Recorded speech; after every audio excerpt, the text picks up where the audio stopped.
Quero convidar a todos para abrirem a sua Bíblia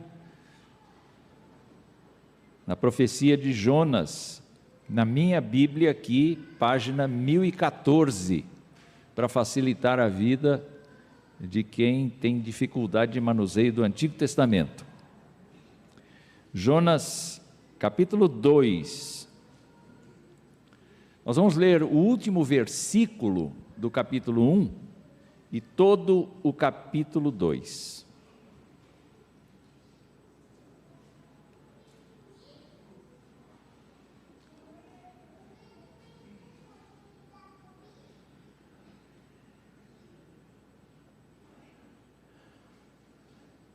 Os irmãos encontraram? Precisam ainda da santa paciência de Deus para achar? Não. A palavra do Senhor diz: o Senhor, último versículo do capítulo 1, o Senhor ordenou que um grande peixe engolisse Jonas. E Jonas esteve 3 dias e 3 noites no ventre do peixe. Então Jonas, do ventre do peixe, orou ao Senhor seu Deus e disse: na minha angústia clamei ao Senhor e Ele me respondeu. Do ventre do abismo gritei, e Tu ouviste a minha voz. Pois me lançaste nas profundezas, no coração dos mares, e a corrente das águas me cercou. Todas as Tuas ondas e as Tuas vagas passaram sobre mim. Então eu disse: estou excluído da Tua presença. Será que tornarei a ver o Teu santo templo? As águas me cercaram até a alma, o abismo me rodeou e as algas se enrolaram na minha cabeça. Desci aos fundamentos dos montes, desci até a terra, cujos ferrolhos se fecharam atrás de mim para sempre. Tu, porém, fizeste a minha vida subir da sepultura, ó Senhor meu Deus. Quando dentro de mim desfalecia a minha alma, eu me lembrei do Senhor e subiu a Ti a minha oração no Teu santo templo. Os que adoram ídolos vãos abandonam aquele que lhes é misericordioso, mas com a voz do agradecimento eu Te oferecerei sacrifício. O que prometi cumprirei, ao Senhor pertence a salvação. E o Senhor falou ao peixe, e este vomitou Jonas na terra. Pai querido, nós estamos diante de Ti nesta hora, agradecidos por este registro das Escrituras, que mostram a Tua soberania sobre todas as coisas, e a Tua infinita misericórdia sobre um servo negligente, reticente e desobediente. Nós queremos pedir que o Senhor trabalhe os nossos corações e que o Senhor nos fortaleça com este texto que estamos meditando. Nós pedimos que não sejam as minhas palavras, mas as palavras do Teu Espírito que calem no coração do Teu povo. Nós oramos agradecidos em nome de Jesus. Amém. Meus irmãos, o contexto deste livro, como nós já temos visto nos domingos anteriores, é que Deus deu uma ordem para Jonas, uma ordem que foi explícita. Vamos nos lembrar que Jonas tinha sido usado por Deus no tempo de Jeroboão II, no Reino do Norte. Vamos nos lembrar que ele profetizou naquele período e ele anunciou que Deus usaria de misericórdia para com Israel, expandindo os limites do país aos limites que tinham sido estabelecidos no tempo de Salomão. Vamos nos lembrar também que aquele tempo era um tempo em que a Assíria estava enfraquecida, lutando com várias outras etnias para tentar prevalecer.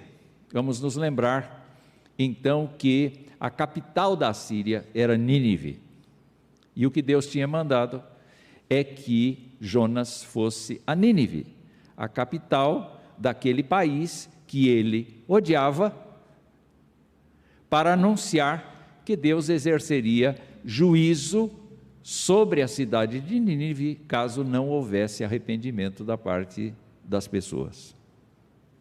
Então Jonas entrou num conflito muito grande, porque ele era nacionalista, ele era um homem que amava muito o seu país e julgava que Deus era Deus apenas de Israel e todas as nações em volta não mereciam o cuidado de Deus, porque elas eram idólatras e pagãs. O fato é que Deus claramente determinou que ele fosse até Nínive, e nós sabemos muito bem que Jonas foi frontalmente desobediente a Deus. Não orou para comprar a passagem do navio, não orou para embarcar no navio, não orou para viajar, não fez nenhuma comunicação com Deus. Ele sabia que estava fugindo da face de Deus, e por isso não havia nenhuma razão para ele agir como um crente. Ele simplesmente se afastou de Deus. Acontece que o Antigo Testamento tem aquilo que nós chamamos de teologia retributiva. O que isso quer dizer? Quer dizer que no Antigo Testamento Deus comprou um povo para si, mas agora este povo tem que andar na linha, porque se não andar na linha, ou seja, na linha divina, nos mandamentos de Deus, Deus disciplina o povo. E não é diferente no caso de Jonas. Quando a gente lê esta oração aqui, nós não devemos entender que Jonas está dentro de um animal. Ele está dentro de um animal e ele faz uma oração. Nós não podemos imaginar que isso seja castigo de Deus, mas sim disciplina de Deus. E nós devemos nos lembrar que não é diferente com o povo do Senhor. A Bíblia nos diz que Deus castiga os filhos que ama. Se você não é castigado, se você não é disciplinado por Deus no seu cotidiano, tem coisa errada aí. Porque um bom pai disciplina, orienta, reorienta, traz de volta os seus filhos para uma comunhão sadia com ele. E ele faz todo esse trabalho constantemente. Então, enquanto ele disciplina Jonas por sua insensibilidade e rebeldia, ao mesmo tempo acontece uma coisa maravilhosa com os marinheiros. Porque os marinheiros que adoraram os seus deuses durante a tempestade, agora, depois que Jonas é lançado ao mar e o mar se acalma, como num passe de mágica, vamos dizer assim, eles são temerosos agora, eles estão muito temerosos. Diz o texto do versículo 16 do capítulo 1, esses homens temeram muito o Senhor, ofereceram sacrifícios ao Senhor e fizeram votos. Estas coisas Jonas não viu, porque ele estava na água. E o que a gente percebe aqui é que Deus, a despeito de Jonas tentar pôr fim à sua vida, porque me lancem ao mar. Ora, num mar furioso, num mar tempestuoso, sem boia, sem nada, o que você pode esperar de um ser humano? Que ele afogue. E diante dessa perspectiva, dessa possibilidade de afogar, Jonas, como nós vimos inclusive no domingo passado, não precisaria ir a Nínive, estava resolvido o caso. Vamos pôr fim à minha vida, Deus vai apaziguar, Deus vai levar vocês para o caminho, e eu vou me liberar dessa missão que eu não quero de jeito nenhum para mim. É muito fácil, num certo sentido, dizer isso para os marinheiros, me lancem ao mar. Mas nós vamos perceber na oração de Jonas, que caindo na água,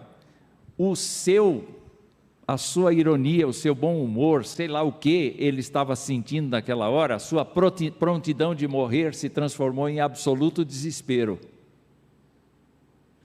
Não tem nenhum ponto do livro, e nós vamos ver as próximas pregações, não tem nenhum ponto do livro em que Jonas se mostre tão desesperado e tão frágil quanto este momento do livro.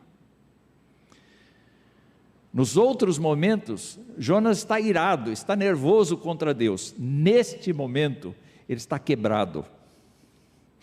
E eu não consigo nem imaginar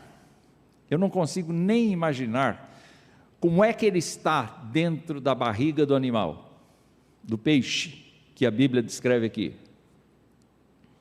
Eu não sei se ele está acordado, se ele está desmaiado, eu não sei se ele está semi-morto, eu não sei se Deus o conservou de uma maneira que ele, nos instantes de lucidez que pôde, orou, e depois disso desfaleceu.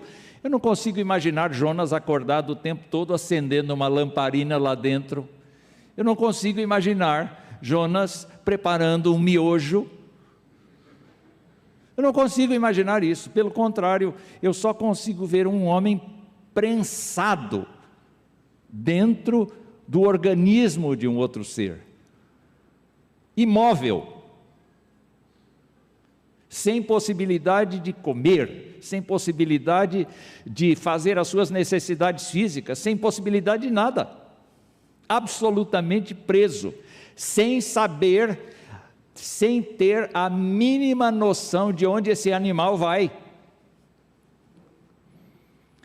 na absoluta escuridão. Entraram dentro desse recinto? Entraram? Quem tem problema com claustrofobia precisa aprender com Jonas, porque Jonas, diz a Bíblia, ficou 3 dias e 3 noites nesse lugar. E então o livro faz questão de registrar a sua oração, é inspirado, e a sua oração é importante, porque se vocês olharem para a sua própria Bíblia, aí vão ver que na oração de Jonas existem muitas referências de rodapé. Estão vendo as referências de rodapé? O que aconteceu com Jonas nesse momento de total desespero? A palavra de Deus veio à sua cabeça. Ele se lembrou de inúmeros textos dos Salmos, expressões desesperadas do salmista. Por exemplo, no versículo de número 2, Jonas diz: eu clamo ao Senhor na minha angústia.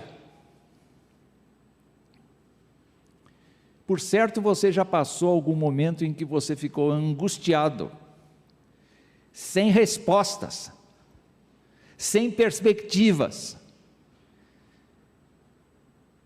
E o salmista então declara que clamou ao Senhor. E dá para ver aqui a força do paralelismo dessa frase. Na angústia ele clama ao Senhor, verso 2, e do ventre do abismo ele grita.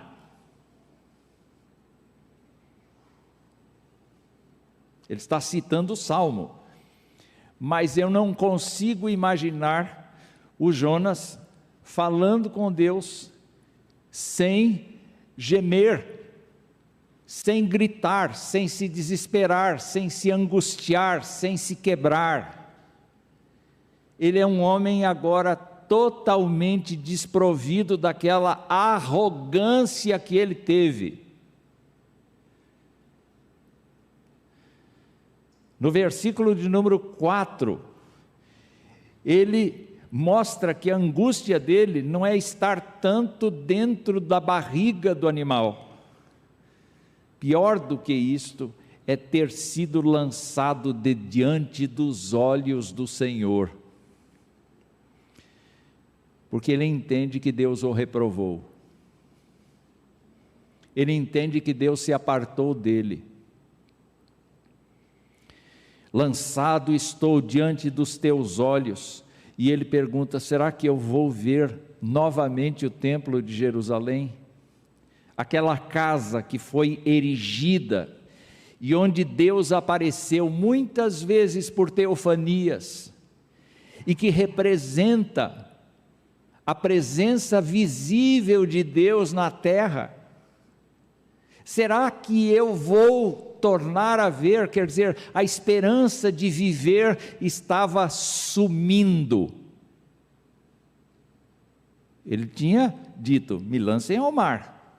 Quer dizer, num primeiro momento ele disse assim: eu vou morrer mesmo, então que morra. Mas aqui a palavra do Senhor começa a mostrar para ele a sua deficiência, a sua falta de conformidade com a vontade de Deus, e ele está então se sentindo distante do Senhor, e ele pergunta: será que eu vou tornar a ver o templo?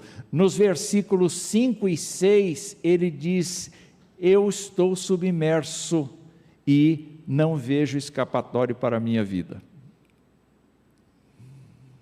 Alguém aqui já viu uma pessoa se afogando? Como é que é?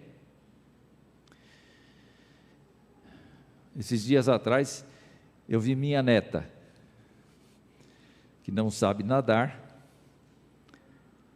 tentando ir para o lado mais fundo da piscina. E ela estava toda amparada com boias, né? Mas chegou um momento, por qualquer razão, que a boia não funcionou direito e ela afundou. Quer dizer, não afundou muito, e nem afundou por muito tempo. Mas deu para observar o olhar de pânico,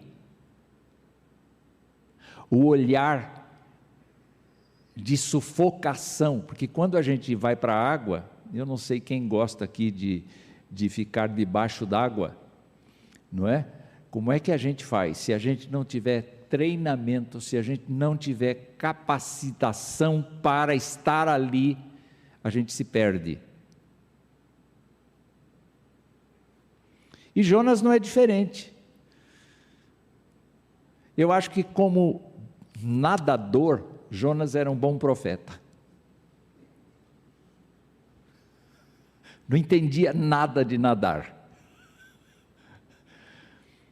Mas a Bíblia nos mostra aqui que ele está desfalecendo, ele está submerso. Versículos 5 e 6 diz assim: as águas me cercaram até a alma. É certo que ele está citando os Salmos, mas dá para perceber o drama dele, porque isto identifica a sua dificuldade.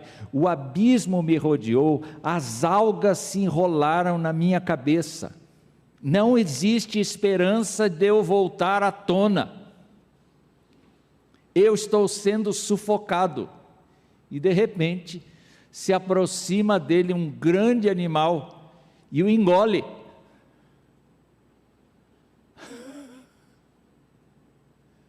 Eu não queria estar na pele de Jonas.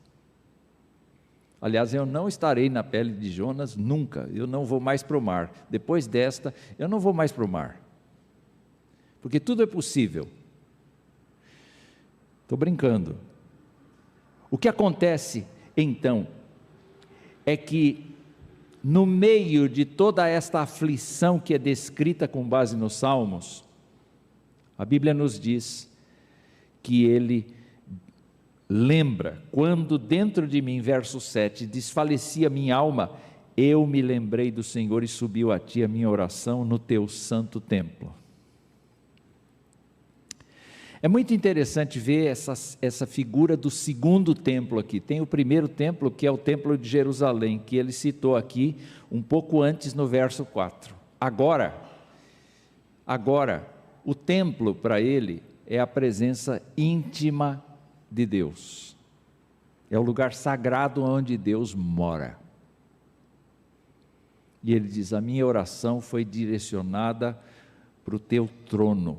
A minha oração foi direcionada para a tua presença. A minha oração foi direcionada para a tua glória. Então, vocês podem observar que ele então toma duas posições, diante de estar agora começando a ser consolado pelas Escrituras, de ser tratado pelas Escrituras, pela lembrança das Escrituras. Ele então fala duas coisas. A primeira do verso 8, que diz assim: os que adoram ídolos vãos abandonam aquele que lhes é misericordioso. Deus é misericordioso para comigo se eu não tiver ídolos na minha vida. E a segunda coisa é: com voz de agradecimento eu te oferecerei sacrifício, o que prometi cumprirei. Ao Senhor pertence a salvação. Podem perceber aqui, então, que Jonas não diz: Senhor, me perdoa, Senhor, eu fui um idiota, Senhor, eu fiz o que não devia. Ele não diz nada disso na sua oração.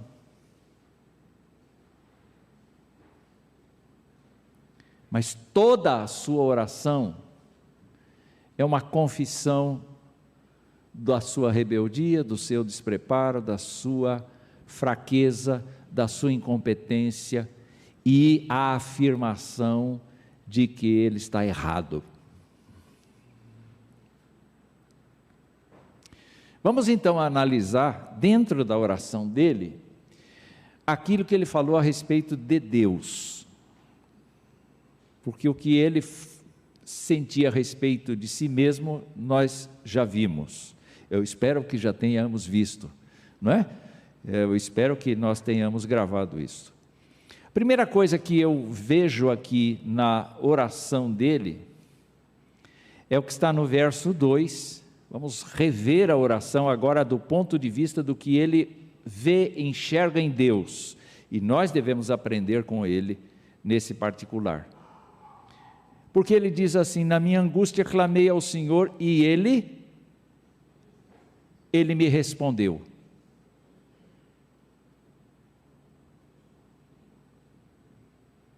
É um homem miserável. Merece ser respondido por Deus? Na nossa justiça, não. Mas e na justiça divina, que o ama, que o comissionou, que deu para ele uma tarefa? Deus já tinha providenciado um livramento. Não era o que Jonas queria, não era um trailer com todo conforto, não era um iate, era um animal. Mas o Senhor já estava livrando Jonas dos predadores naturais do mar. Deus já estava livrando Jonas do afogamento. Deus já estava livrando Jonas no sentido de dar para ele um rumo, porque o peixe, sob orientação divina, foi à terra. Quando é que um animal das profundezas vai à terra? Uma boa pergunta, não é? E a gente vê então que Deus trabalha a sua natureza. Primeiro ele cria a tempestade, mas Jonas não morre porque Deus não quer. Oh, coisa ruim! Ele não morreu porque Deus não quis. Nós não morremos porque Deus não quer.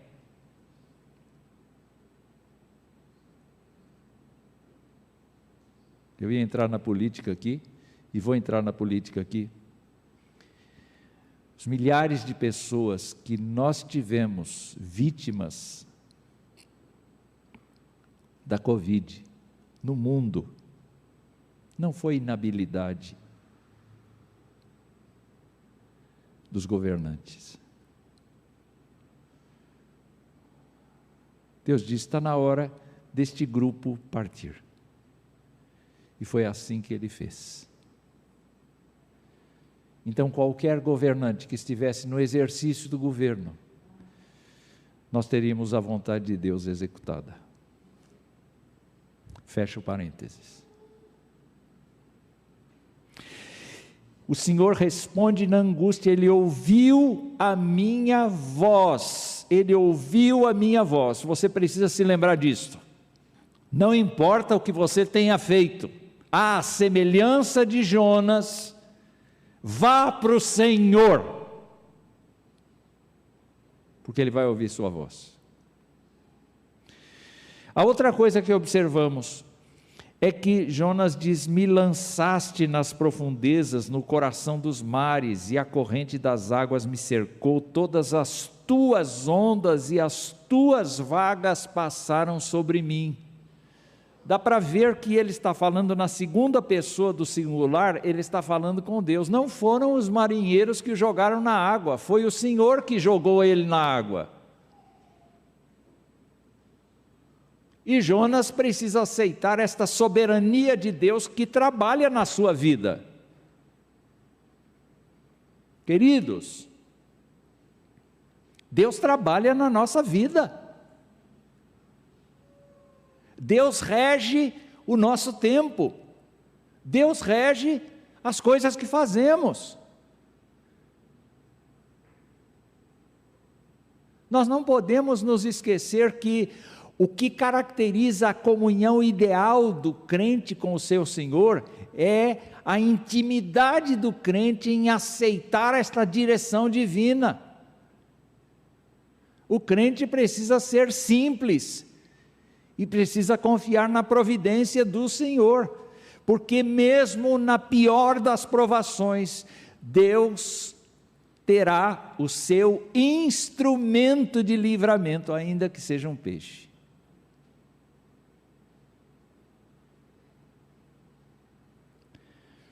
No versículo de número 6, Jonas diz assim: desci até os fundamentos dos montes, desci até a terra, cujos ferrolhos se fecharam atrás de mim para sempre. Tu, porém, fizeste a minha vida subir da sepultura.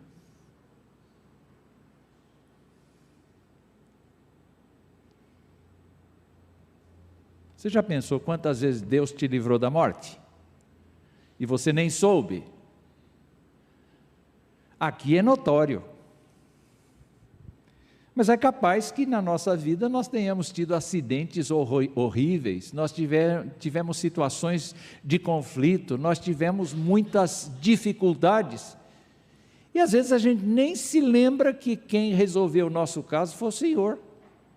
E eventualmente com uma coisa muito simples.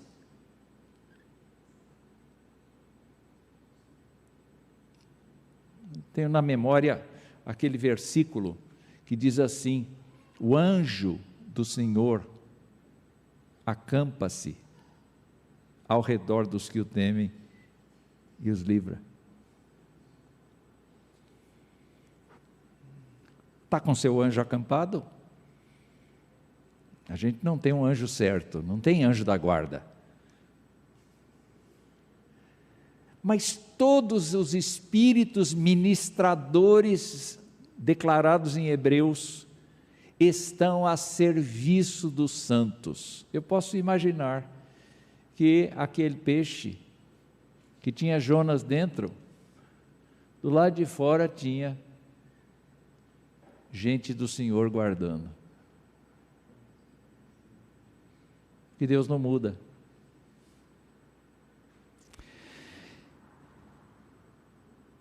E a última coisa, ao Senhor pertence a salvação. A minha vida está nas mãos do Senhor. Não há outra pessoa que possa me salvar, só o Senhor pode me salvar. Não há a minha solução, não há o meu planejamento, não há o meu investimento, não há a minha forma de olhar o mundo. Estas coisas todas eu posso juntar e colocar num saco e deixar para o lixeiro pegar. Porque só o Senhor salva, só o Senhor conduz, só o Senhor faz a obra. Quando Jonas disse isso, do Senhor é a salvação, Deus deve ter falado com o peixe assim: está na hora. E o peixe se encaminha para próximo da terra, e ali diz assim: sai.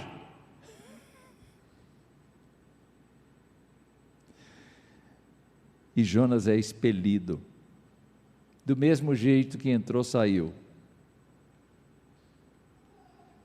Quando a gente era adolescente, não é, Esther?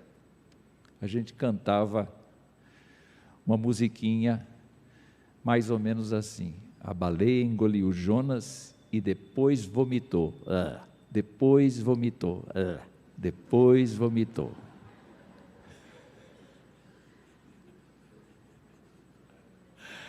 Eu posso imaginar Jonas acordando gosmado, com as entranhas daquele animal, todo besuntado, assim, com aquele protetor solar, que veio do ventre do animal, se levantando e pensando: agora não tem jeito, eu tenho que ir. Meus irmãos, nós não podemos ser assim, não. Nós temos Jonas para não copiar o procedimento dele. Então eu queria lembrar vocês de algumas coisas antes de terminar esta reflexão. Primeiro de tudo, todo este episódio na vida de Jonas é porque nós cremos que Deus é o Criador de todas as coisas. Foi Jonas quem disse para os marinheiros no versículo 9 do capítulo 1, eu sou hebreu e temo o Senhor, o Deus do céu que fez o mar e a terra. Em tese, Jonas sabia que Deus era o Criador de todas as coisas e que tinha a soberania de mexer com todas as coisas para que o seu filho, o seu profeta, não sofresse dano maior. E Deus usou todas as coisas para disciplinar aquele rapaz. Então Deus interfere na obra criada para seus propósitos, para que seus propósitos sejam atingidos e realizados. Vamos nos lembrar que Deus interferiu na tempestade. Eu fico pensando, né? Os marinheiros trabalhando no barco e tal, etc. E Deus diz assim: um pouco mais de vento, um pouco mais de onda. O navio não ia sossobrar, o navio não ia naufragar. Deus estava no controle. Eles pensavam: agora é o fim. Mas Deus dizia assim: um pouco mais de turbulência. Pronto, chegou no momento de Jonas pular no mar, para tudo, calmaria, e eles seguem para frente. Aí enquanto Jonas está afundando, diz assim: você que nasceu da sua mãe e do seu pai, você peixe que cresceu num tamanho descomunal suficiente para caber um homem, está na hora de entrar.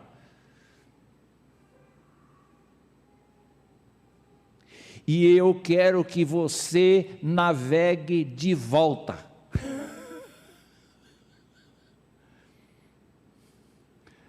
Parece incrível? Eu quero que você aguente essa dor de estômago por causa de um profeta meu que está dentro de você. Eu estou brincando, mas eu queria que vocês pensassem como o nosso Deus entra no detalhe. Não sei se ele fez isso, se ele falou isso, ele não precisa fazer isso, mas ele entrou no detalhe. E queridos irmãos, então, nós percebemos com toda a clareza que toda a ação que Deus praticou teve por objetivo que Jonas se arrependesse. Foi uma ação disciplinar que consertou Jonas e ele obedeceu finalmente. Se ele foi cumpridor como deveria, é outra história. Reverendo Wellington deve pregar no próximo domingo a respeito disso, é isso? Então o problema é seu, de dizer como Jonas se comportou. Aqui nós percebemos que Jonas não tinha recursos a não ser invocar o Senhor.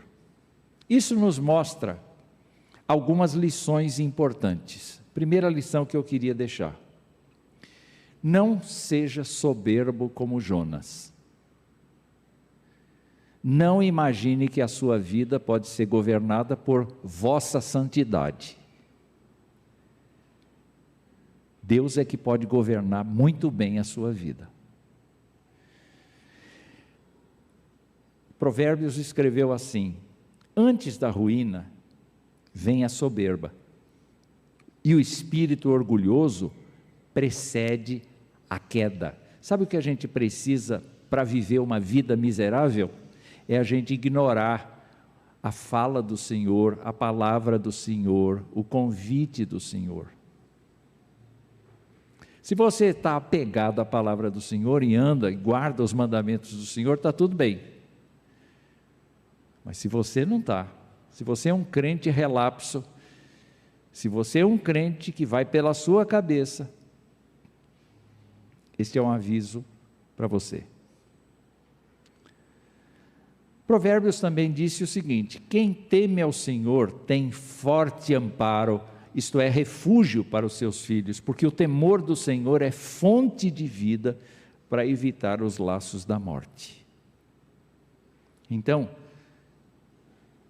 entregue o seu orgulho, o seu desejo de comandar a sua existência para Deus, agora mesmo.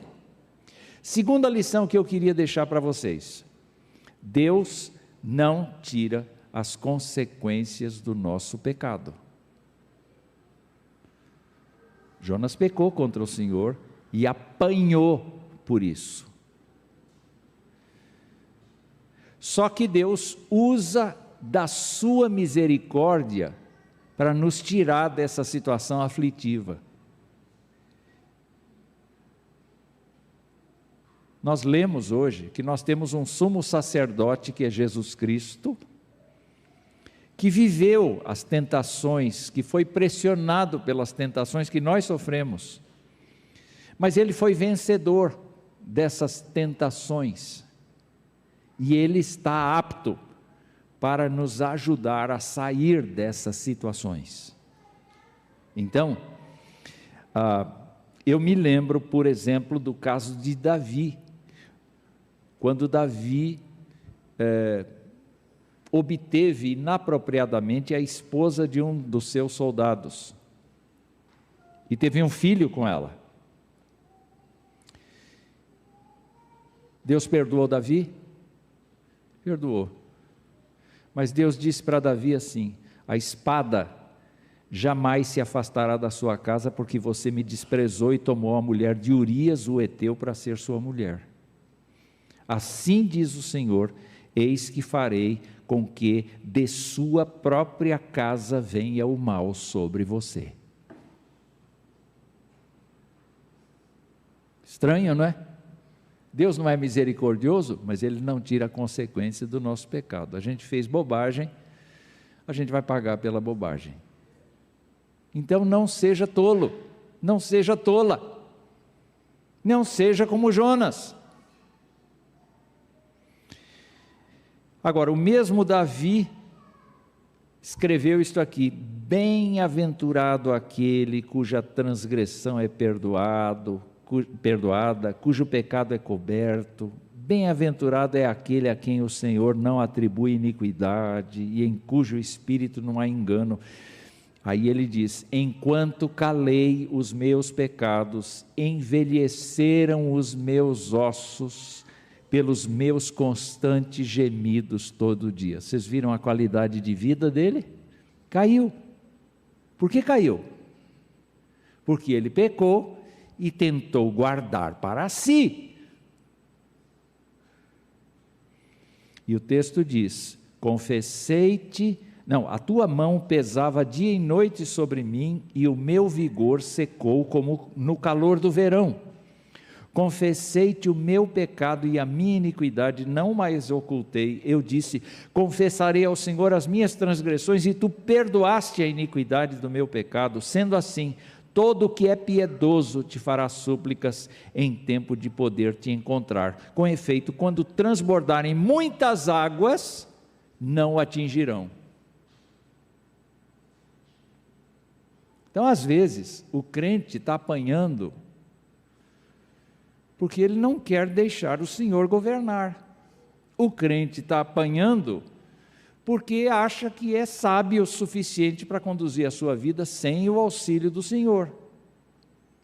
O que ele deve lembrar é que Deus permite que ele ande, mas não vai tirar consequência dos erros que ele tiver. Entretanto, Deus está disponível o tempo todo para o coração humilde que se aproxima dele e confessa, admite o seu erro e deixa o seu erro. Então este é o ponto importante para todos nós. E a terceira coisa que eu queria deixar com os irmãos, é que a pedagogia de Deus envolve a disciplina dos seus filhos como ato do seu amor e soberania, para nos devolver ao caminho. Deus nos disciplina para proveito nosso, não é porque Ele está de cara amarrada conosco. Deus nos ama e por isso nos atinge com a sua mão pesada. Agora, é importante a gente olhar para a Escritura, lá no passado em Provérbios, e ver uma coisa que foi repetida pelo autor aos Hebreus, e diz assim: meu filho, não rejeite a disciplina do Senhor, nem se aborreça com a sua repreensão, porque o Senhor repreende a quem ama, assim como um pai repreende o filho a quem quer bem. Então nós podemos ter a segurança de que a repreensão do Senhor é uma coisa para nos deixar de pé, mais próximos da imagem do seu Filho na terra. E mais uma coisa que está nos Salmos, lembrando do Salmo 103, que diz assim: o Senhor é compassivo e bondoso, tardio em irar-se, rico em bondade, não repreende perpetuamente, nem conserva para sempre a sua ira, não nos trata segundo os nossos pecados, nem nos retribui conforme as nossas iniquidades, pois quanto o céu se eleva acima da terra, assim é grande a sua misericórdia para com os que o temem. Quanto o Oriente está longe do Ocidente, assim Ele afasta de nós as nossas transgressões. Como um pai se compadece de seus filhos, assim o Senhor se compadece dos que o temem. Pois Ele conhece a nossa estrutura e sabe que somos pó. Irmãos, Jonas era pó, nós somos pó. Jonas pensou que poderia fugir de Deus, mas Deus o confrontou, e desesperado, Jonas buscou a face de Deus, e Deus misericordioso o ouviu, e Deus lhe deu mecanismos pelos quais ele foi preservado de uma morte certa, para voltar e finalmente ir pelo caminho que Deus tinha determinado. Vamos aprender com Jonas? Vamos nos encharcar da palavra de Deus, para na hora do desespero, a palavra de Deus vir à nossa cabeça e sossegar o nosso coração. E vamos reconhecer que o Senhor é nossa salvação.